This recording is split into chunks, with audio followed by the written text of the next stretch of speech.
오늘 마가복음 10장 46절부터 52절까지 말씀을 중심으로 나중에서 먼저로 이와 같은 제목으로 함께 은혜를 나누기 원합니다. 우리 인생에 세 가지의 중요한 만남이 있다고 하죠. 첫 번째는 부모님을 잘 만나야 된다고 합니다. 이런 얘기가 있습니다. 요새 아이들에게 너는 꿈이 뭐니? 이러면 대기업의 회장 손자로 태어나는 거랍니다. 어떤 부모를 만나냐에 따라서 금수저, 또 다이아몬드 수저, 플래티넘 수저로 살 수가 있다는 거잖아요. 또 그런가 하면 이제 두 번째는요, 선생님을 잘 만나야 되는 겁니다. 저는 선생님을 잘 만난 케이스 하면 가장 먼저 떠오르는 사람이 이 헬렌 켈러입니다. 몇 년 전에도 제가 설교 시간에 소개해드린 적이 있지만 이 헬렌 켈러의 선생님, 설리반 선생님이 정말 대단한 분이에요. 헬렌 켈러가 이분을 만나지 않았다면 아마 그 인생이 그냥 앞 못 보는 사람, 귀 안 들리는 사람, 말 못하는 사람으로서만 평생 살았을지도 모르겠습니다. 선생님을 잘 만나야 되고, 그리고 마지막 세 번째로 이제 배우자를 잘 만나야 된다고 하죠. 배우자를 잘 만난 케이스는 뭐 다른 데 찾을 것이 없이 접니다. 제가 제 아내 만나서 정말 사람다운 사람 된 것 같아요. 얼마나 감사한지요. 저를 노총각에서 구제해줘서 감사하고, 예쁜 딸 낳아줘서 감사하고, 항상 기세워줘서 감사하고, 너무 감사합니다. 근데 이제 이런 만남에 대한 이야기를 하면 어떤 분들은요, 이럽니다. 나는 이번 생에는 망한 것 같아. 나는 잘난 부모님도 없고, 나는 잘 이끌어줄 선생님도 못 만났고, 또 배우자를 보니까 한숨만 나오네. 근데 여러분, 이 세 가지의 만남이 설령 다 어그러졌다고 해도요, 여러분 걱정하지 마시기를 바랍니다. 이 모든 관계를요 다 뒤집을 수 있는, 역전시킬 수 있는 만남이 하나가 있습니다. 그것은 바로 예수님과의 만남입니다. 내 인생 아무리 망한 인생인 것 같고, 아무도 나를 어찌해 볼 수 없다고, 나는 이제 끝났다고, 가망이 없다고 생각할지라도 그때 나를 회복시키고 다시 일으키실 수 있는 분이 바로 예수님입니다. 오늘 그렇게 만나서 인생이 완전히 바뀐 한 사람이 나오죠. 그 유명한 시각장애인 바디메오입니다. 이 바디메오의 사건 통해서 우리는 주로 맹인이 눈을 떠서 보게 되는 그런 기적에만 집중하는 경향이 있지만요. 그러나 이 이야기는 더 깊은 의미가 담겨 있습니다. 이 예수님이 이 시각장애인 바디메오를 고치시는 그 기적의 사건, 마가복음에서 나오는 마지막 기적의 사건이에요. 어디서든지 항상 마지막에 등장하는 사건, 또 인물은 큰 의미가 있지 않습니까? 왜 하필이면 지금 마가복음에서 예수님께서 예루살렘으로 올라가셔서 십자가를 지시기 바로 전인 이때에 이 바디메오의 사건이 등장하게 될까요? 바디메오는요, 예수님 만나서 인생이 완전히 변화된 그런 사람의 특징을 아주 잘 보여주고 있습니다. 근데 바디메오는요, 예수님 만나서 인생이 완전히 변화되었는데, 그런데 반면에 바디메오와 비슷하게 예수님 만났는데, 근데 바디메오와는 완전히 상반된 결과를 맞게 된 한 사람을 우리가 항상 염두에 둬야 됩니다. 바로 부자 청년이에요. 예수님께서 이 바디메오를 만나기 바로 전에 이 부자 청년을 만나셨죠. 둘 다 이 10장에 기록이 되어 있습니다. 마가복음 10장에 특별하게 소개되는 이 두 사람의 에피소드가 사실은 아주 극명하게 대조를 이루면서 이 마가복음 10장이 마무리가 되고, 그리고 나서 이제 예루살렘으로 올라가시게 됩니다. 그리고 나서 십자가를 지시는 거예요. 아주 특별한 의미가 있는 거죠. 오늘 우리가 이 바디메오의 사건을 부자 청년의 사건과 함께 비교해 보면서 예수님을 통해서 달라지게 되는 우리의 참된 변화는 무엇인지, 그러니까 다시 말해서 십자가를 지고 난 이후에 우리가 정말 겪게 되는 그 변화, 그것이 무엇인지를 오늘 함께 나누어 보기 원합니다. 먼저 46절 읽겠습니다.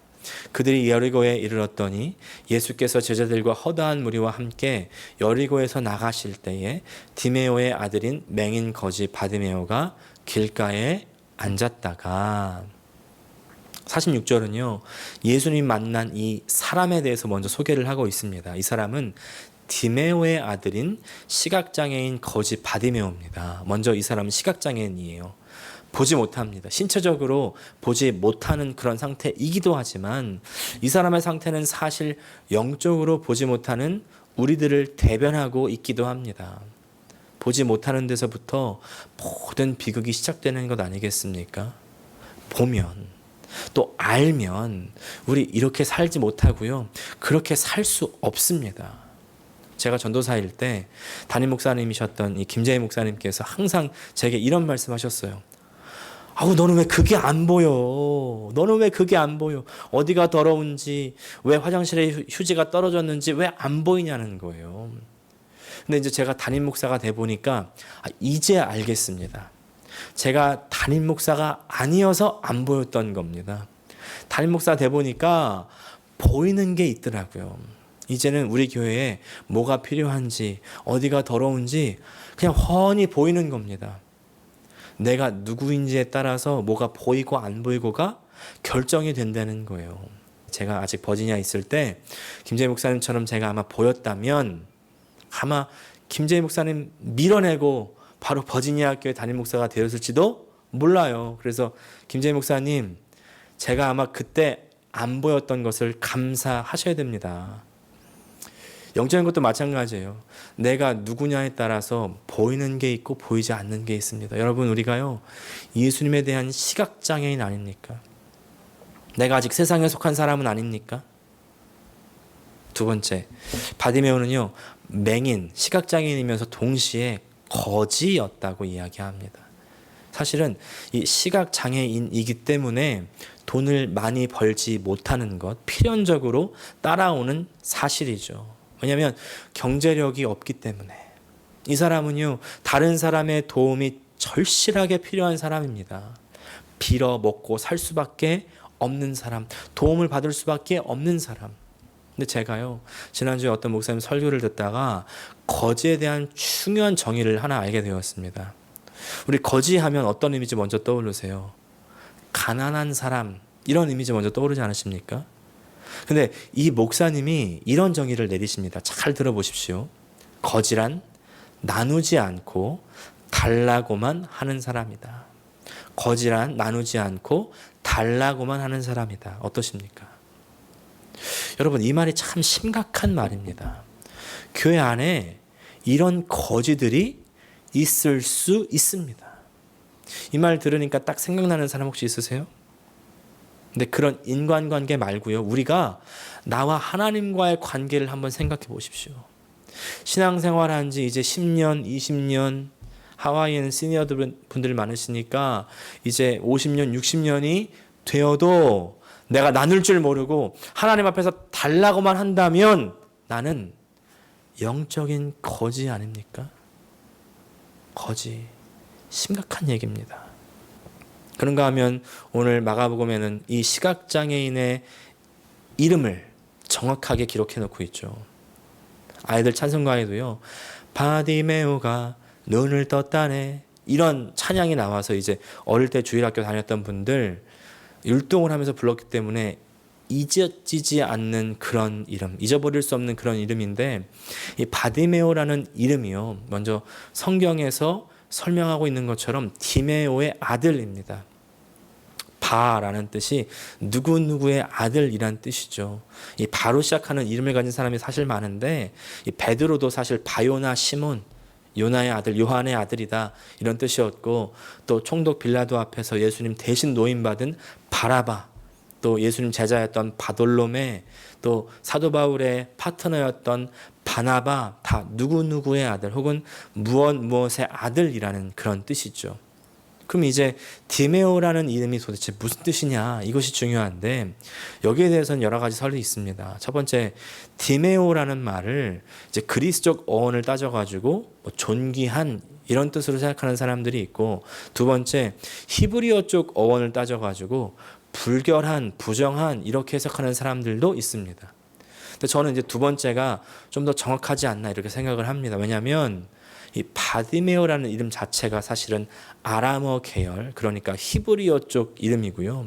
그렇기 때문에 해석을 굳이 한다면 이제 같은 언어권적으로 분석하는 게 맞지 않은가 하는 것이죠. 이제 그렇다고 한다면 이 바디메오의 이름은 불결의 아들, 혼돈의 아들. 근데 어느 누가 아들의 이름을 불결의 아들, 부정의 아들이라는 이름으로 짓겠습니까? 그래서 이제 여러 학자들이 이 이름이 진짜 이름은 아니고 별명이었을 것이다 라고 하는데, 이 이름이 별명이든 혹은 진짜 이름이든 그 이름이 사실은 이 사람의 실체를 그대로 나타내고 있지 않습니까? 불결하고 부정한 상태. 자, 그리고 마지막 네 번째로 이 사람, 이 시각장애인 거지였던 바디메오는요, 길가에 앉아 있었다고 성경은 증언하고 있습니다. 길이 우리의 인생을 은유하고 있다고 많이 말씀드렸죠. 예수님께서도 지금 그 십자가의 사명의 길을 오르고 계시지 않습니까? 많은 사람들이 그 뒤를 쫓고 있습니다. 제자들도 따르고 있었습니다. 근데 지금 이 시각장애인 바디메오는 길가에 앉아 있는 겁니다. 시각장애인이라 참된 것을 보지 못하고 거지라 함께 나눌 줄 모르고 달라고만 하는 사람, 또 불결하고 부정한 사람, 그래서 이제 그 인생의 참된 길을 가지 못하고 그냥 주변에 앉아서 체념하고 있는 그런 사람, 이 바디메오의 상태는 사실 우리의 상태입니다. 그야말로 망한 인생, 답이 없는 인생, 주저앉아 있는 될 대로 되라는 그런 인생. 그런데 오늘 이야기는요, 오히려 이 사람에게 희망이 있을 수 있다고 이야기하는 것이죠. 52절 말씀, 예수께서 이르시되 가라, 내 믿음이 너를 구원하였느니라 하시니 곧 그가 보게 되어 예수를 길에서 따르니라. 망한 인생인 것 같았는데 예수님께서 부르시더니 보게 하시고 구원하시고 길가에 주저앉았던 인생을 길을 걸어가는 인생, 예수님을 따르는 인생으로 만드시는 것이죠. 사랑하는 성도 여러분, 우리 아무리 거지 같은 인생이라 할지라도, 나 그렇게 나 스스로를 저주해 왔다 할지라도 오늘 예수님 만나면 그 인생이 역전될 수가 있는 것입니다. 대박 날 수가 있는 거예요. 성공하는 것입니다. 진정한 영적인 성공입니다. 이게 어떻게 가능할까요? 예수님께서 내 믿음이 너를 구원했다 이렇게 말씀하시잖아요. 믿음입니다. 믿음. 그럼 무엇을 믿음이라고 인정을 받았을까요? 오늘 그 바디메오를 통해서 그 믿음의 특징을 발견하고 오늘 나에게 적용해보는 그런 시간이 되기를 원합니다. 첫 번째, 바디메오의 믿음의 특징 첫 번째는요, 고백입니다. 예수님이 누구신지를 올바로 인식하고 고백합니다. 47절 말씀, 나사렛 예수시란 말을 듣고 소리질러 이르되 다윗의 자손 예수여 나를 불쌍히 여기소서 하거늘. 지금 47절에는요, 예수님에 대한 호칭이 두 가지가 등장을 하죠. 첫 번째는 예수님이 가는 것을 둘러싸며 보고 있는 무리가 얘기하는 겁니다. 나사렛 예수라는 호칭이고, 두 번째는 바디메오가 부르는 호칭, 다윗의 자손이라는 호칭입니다.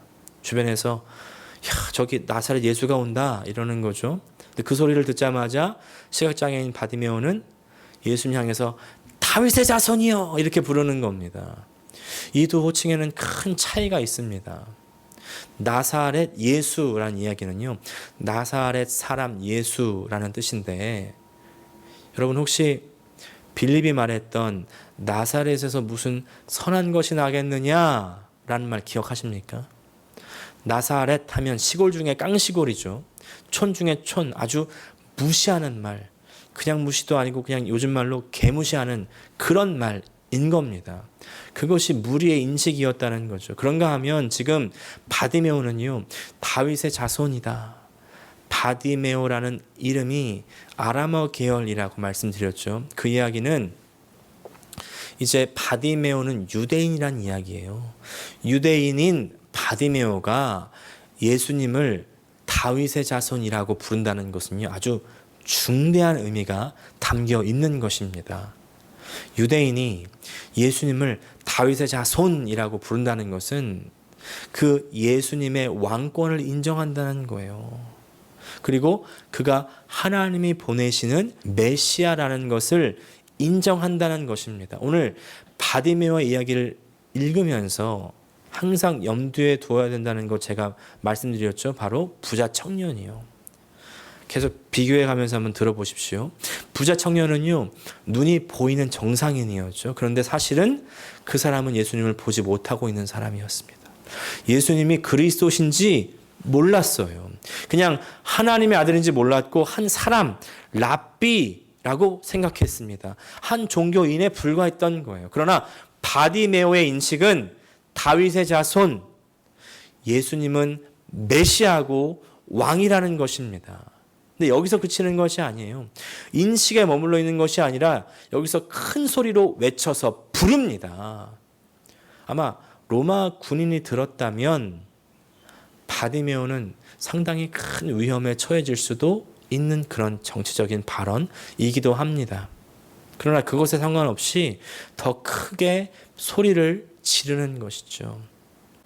우리의 믿음의 고백은요, 행위로 확인이 되는 것입니다. 우리는 나에게 불이익이 올 수 있음에도 불구하고 우리의 믿음을 표현할 수 있습니까? 그래서 우리의 믿음의 인식은요, 고백, 표현으로 나아가는 겁니다. 그래서 바디메오의 두 번째 믿음의 특징은 바로 고백입니다. 48절 말씀, 많은 사람이 꾸짖어 잠잠하라 하되 그가 더욱 크게 소리질러 이르되 다윗의 자손이여 나를 불쌍히 여기소서 하는지라. 우리의 믿음의 비극 중에 하나는요, 우리의 믿음은 반드시 방해를 맞이하게 된다는 것입니다. 그럴 때 우리는 위축되고 주눅들 때가 있어요. 근데 오히려 그때가 담대하게 믿음을 선포할 때입니다.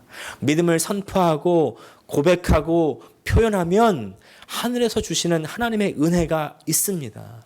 그때 우리의 믿음이 성장하는 것이죠. 근데 우리는요, 우리의 믿음의 표현을 잘못된 때 하는 때가 많이 있습니다. 언제 어디서 많이 하냐면 주로 교회 안에서 많이 합니다.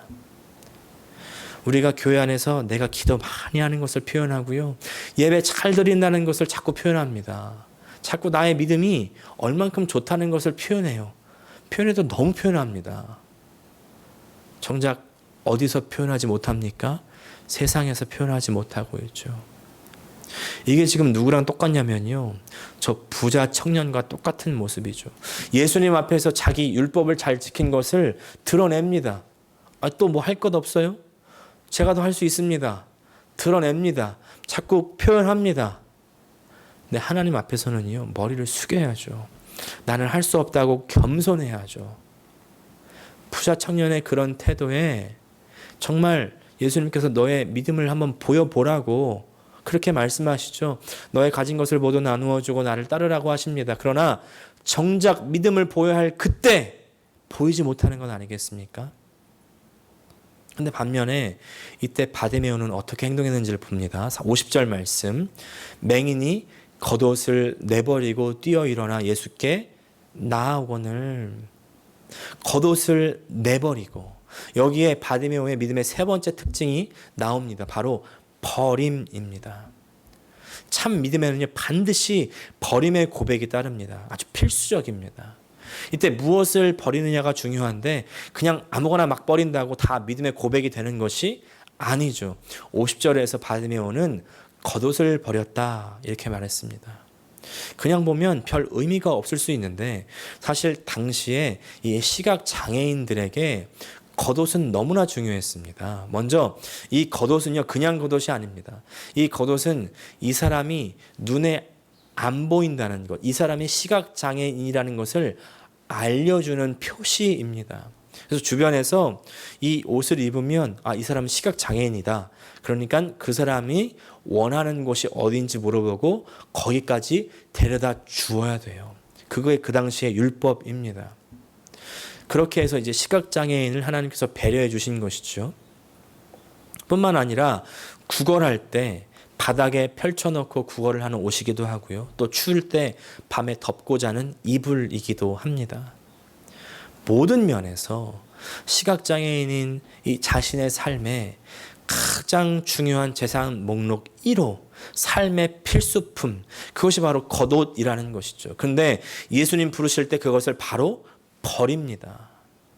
버렸다는 것은 무슨 의미냐면 이제 내가 나의 삶에서 저 겉옷을 의지하지 않겠다는 것이죠. 주님만 의지하겠다는 것입니다. 주님이 내 생명의 근원이라는 겁니다. 이제 주님이 나를 책임져 주십시오 라는 행동의 소리, 고백입니다.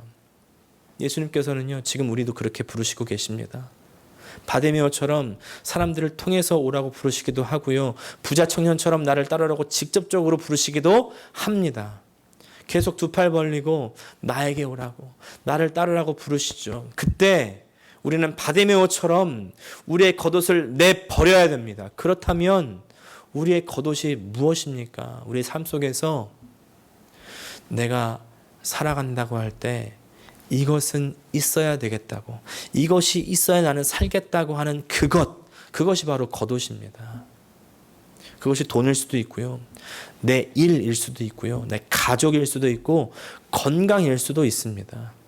그걸 버린다는 말은 이제 예수님이 나를 부르신 이후에 나는 그것을 의지하지 않겠다는 믿음입니다. 돈이나 일이나 가족, 건강 다 필요하지만 그러나 그것들도 결국에 예수님께서 책임져 주셔야 된다는 믿음인 것이죠. 그래서 저는 매일 아침 기도합니다. 하나님, 제가 눈에 보이는 저 세상 가치로 살지 않게 도와주세요. 하나님의 입에서 나오는 말씀으로 살아가게 해주세요. 새벽에 눈 뜨자마자 하나님 말씀을 읽고 기도하는 겁니다. 사람의 것으로 살지 않게 도와주세요. 오늘도 나의 겉옷을 벗게 도와주세요. 나의 겉옷을 벗을 때 내 진정한 필요를 보게 되고요, 그것을 이제 주님께 간구할 수 있게 되는 것이죠. 여기서 바디메오의 믿음의 네 번째 특징이 나옵니다. 그것은 바로 올바른 간구입니다. 올바른 간구. 그냥 자기가 원하는 것을 아무거나 다 간구하는 것이 아니라 정말 필요한 것, 내 영혼과 삶의 가장 절실한 그 중심의 간구를 하는 겁니다. 사실 저는 이때부터 바디메오는 이미 눈을 떴다 이렇게 생각을 합니다. 51절 말씀, 예수께서 말씀하여 이르시되 내게 무엇을 하여 주기를 원하느냐. 맹인이 이르되 선생님이여 보기를 원하나이다. 아멘. 버지니아에 있을 때 한 식당에 간 적이 있습니다. 그곳에서 한 웨이트리스가 이렇게 말합니다. 목사님, 왜 저는 로터리가 당첨이 안 돼요? 예수님 믿어도 되는 게 없네요. 하나님 살아계시면 복권 당첨될 수 있는 거 아닙니까? 이분은요, 예수님 만나서 예수님께서 내가 너에게 무엇 해줄까? 라고 물으시면 저 로터리 당첨되게 해주세요, 이렇게 말할 사람이죠. 여러분, 예수님 만나게 되면 그 앞에서 여러분 무엇을 구하시겠습니까? 근데 아마 제가 바디메오였다 하더라도 아마 살기 불편하지 않기 위해서 아마 저 역시 풍족한 재물을 원했을지도 모르겠습니다. 근데 여기서 바디메오의 대답은요, 아주 전곡을 찌르는 겁니다. 보기를 원한다는 거예요. 보기를 원한다는 대답이 아주 핵심적이죠. 그 이유는 시각장애인에게 재물은 한시적일 뿐이기 때문입니다. 그러나 시각장애인이 볼 수 있게 된다면 그는 평생 먹고 살 걱정하지 않아도 되죠. 왜? 노동을 해서 돈을 벌 수 있기 때문에. 그의 삶이 그 근원부터 완전히 뒤바뀌는 겁니다. 패러다임이 바뀌는 것입니다. 내 삶이 편해지는 것을 간구하기보다는요, 내 삶을 근원부터 바꿀 수 있게 하는 그 간구. 오늘 우리에게 그 간구가 필요합니다. 그리고 그것은요, 바로 하나님을 보는 것입니다. 하나님을 볼 수 있다면요, 하나님을 매일 보고 만나고 대화를 나누면 우리의 삶은요, 근원부터 달라지는 거예요. 사실 하나님을 보는 것이 믿음의 핵심입니다. 그래서 사실 제가 바로 이 단계부터 바디메오는 이미 보기 시작했다고 말씀을 드리는 거죠. 하나님을 볼 수 있었기 때문에. 하나님을 계속 보면 나의 욕구를 따르지 않게 됩니다. 점점 하나님의 욕구를 따르게 됩니다. 제가 매일 아침마다 그날에 정해진 성경 말씀을 읽고 그 말씀에 따라 기도합니다. 매일 한우도 빼놓지 않고 작년은 지나갔으니까 올해 1월 1일부터 이제 4월 3일 오늘까지 93일째를 계속하고 있는데요. 제 스스로가 달라지는 것이 느껴져요.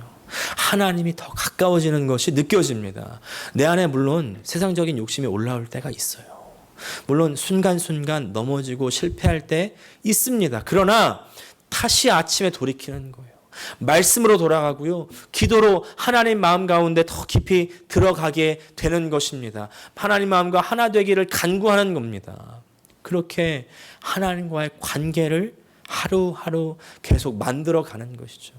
어떤 분들은 어떻게 하나님 경험합니까? 어떻게 하나님 체험하고 만나겠습니까? 그게 도대체 무슨 뜻입니까? 이렇게 묻는데요. 물론 정말 강렬한 말씀 가운데 울며 부르짖으며 그렇게 아주 감정의 소용돌이 가운데 만나는 것도 부분적으로 맞지만요. 더 중요한 것은 매일의 삶 속에서 하나님 말씀을 읽으며 깨닫는 과정. 그러면서 하나님을 신뢰하게 되고 더 친밀하게 되고 함께하게 되는 그 과정이 바로 하나님을 체험하고 만나는 것입니다. 그리고 그것이 바로 신앙 생활이에요. 우리는 교회에서 이것을 배우고 훈련해야 됩니다. 하나님을 보고 하나님과 함께하는 겁니다. 그것이 바로 동행이고요. 그것이 사실은 예수님을 따르는 것이죠.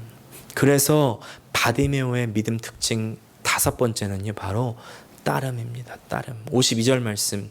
예수께서 이르시되 가라 내 믿음이 너를 구원하였느니라 하시니 그가 곧 보게 되어 예수를 길에서 따르니라. 처음 시작에 바디메오가 어디에 앉아 있었습니까? 길가에 있었습니다. 그러나 예수님을 본 이후에 이제 예수님이 가시는 그 길 위에 서 있는 것입니다. 예수님께서 가시는 그 길을 따라가는 것입니다. 여태까지 마가복음서에서 예수님께 치유를 받고 그 기적을 본 사람들은 많았지만요. 그 이후에 예수님을 따랐다는 사람은 이 사람이 처음이라는 사실을 아십니까? 메시아가 보이니까 따라가는 거예요. 못 보면 안 보이면 못 따라갑니다. 어떤 분들은 내가 예수 믿는다고 하는데 바뀌지 않는 내 삶을 보면서 절망이 된다고 그래요. 이제 그만해야 되나 이런 고민하시는 분들이 있습니다. 그때 내가 정말 참된 가치를 발견했는지를 점검하셔야 됩니다.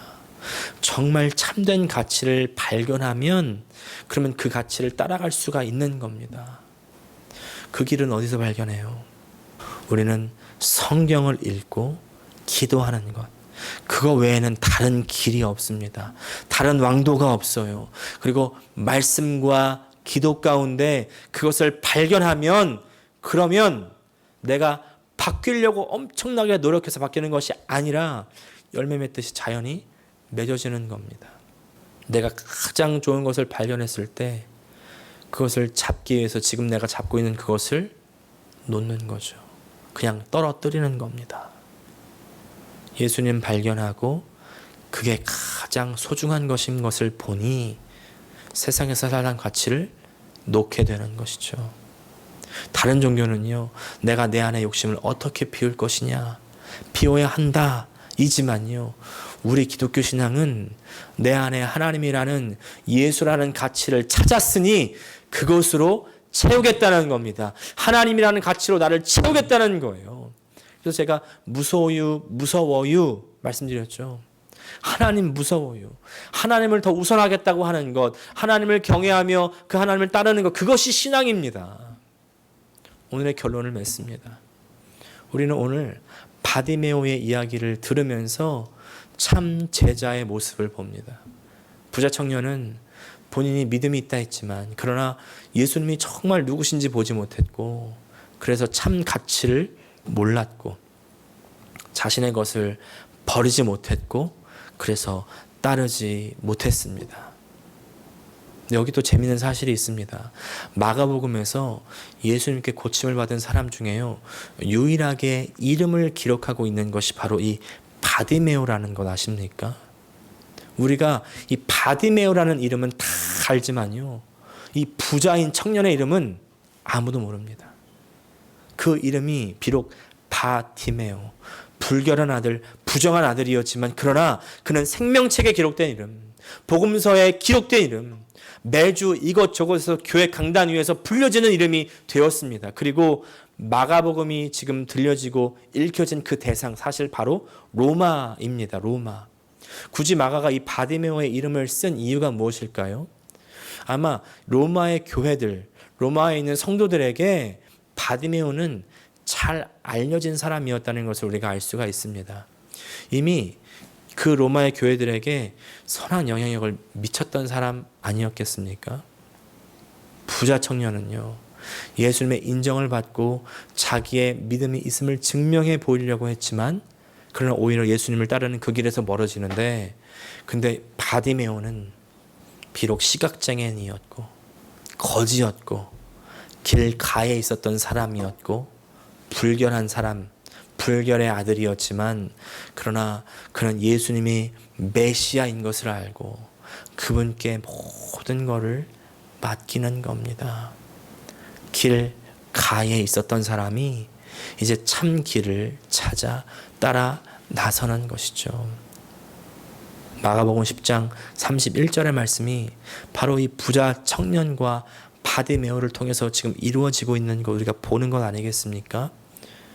31절 말씀. 그러나 먼저 된 자로서 나중되고 나중된 자로서 먼저 될 자가 많으니라. 그래서 오늘 설교의 제목을 나중에서 먼저로 라는 제목으로 정한 것입니다. 사랑하는 성도 여러분, 우리 상태가 아무리 안 좋아도 예수님과의 만남은요, 우리의 상태를 역전시킵니다.